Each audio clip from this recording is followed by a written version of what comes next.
پتنگ بازیان راوتی دي کنه.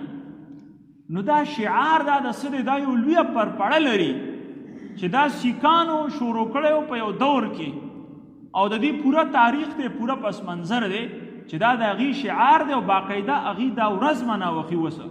او زموږ مسلمانان هم دې کې قدم په قدم ورپسې روان دي. کوم چې د پیغمبر اسلام هغه روایاتو چې د هغې کوم روایات ثابت دي، کوم احادیث دي، په هغې کې دا صفا مذکورو چې تاسو به دوی پسې قدم په قدم او لویش په لویش باندې ور روان یې.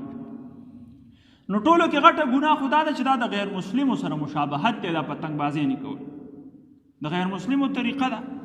فضول خرچي پکې په بیله باندې ده، ځکه چې ان المبذرین الله په قرآن کې فرمایي دا فضول خرچ ده، د شیطان رونه دي، ځکه بیزې او ابس پیسې خرچ کول دي، داسې ضرورت دی نه. بله خبره دا د حدیث شریف کې راځي، لکه اشرف علي تنویر رحمه الله فرمایي چې په دې پسې منډې وهل، په پتنګ پسې منډې وال او په کوترې پسې منډې وال دا یو شی دی، او کوترو پسې چې څوک منډې وایي هغه ته پیغمبر اسلام شیطان ویلی. نو گویا کې کم کسان په دې څیزونو پسې منډې وایي هغه د شیطانانو په شان دي. نو بل روایت نه هم د هغې شیطانت ثابت شو. دویمه خبره دا ده چې دې کې خلک د یو بل پتنګان هم کټ کوي، او حدیث شریف کې راځي لا یحل مال امرئ، د مسلمان د یو کس مال جائز نه دی الا بطیب نفس من، مگر دغه په رضامندۍ سره.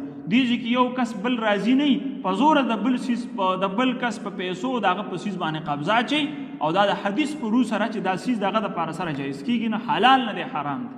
نو دې کې هم چې جوارین باقاعده شروع کړي، دغه شان بل ته په دې کې نقصان رسي.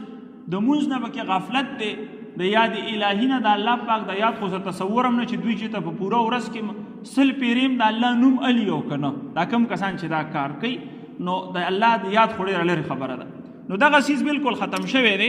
دغه شان بې پردګي پکې کم کسان چې دا پتنګان الوزي، ظاهر خبره په کوټو باندې منډې وي، بیا په هغې پسې خېږي، نو هغه بې پردګي پکې، بې پردګي ځان له حرام او ناجایز ده، دغه ګناه ورته په بیله باندې کېږي. دغه شان وخت په دې کې ضایع کېږي بې اختیار، د وخت زیاده.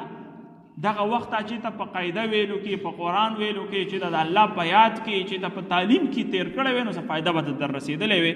د غیر مسلم مشابهت هم تاسو ته ویل. دغه شان موږ دا دعوی کوو چې دا خو موږ د پیغمبر اسلام عاشقان یو، خو طریقه مو هو به هو د هغه نورو خلکو اختیار کړې ده.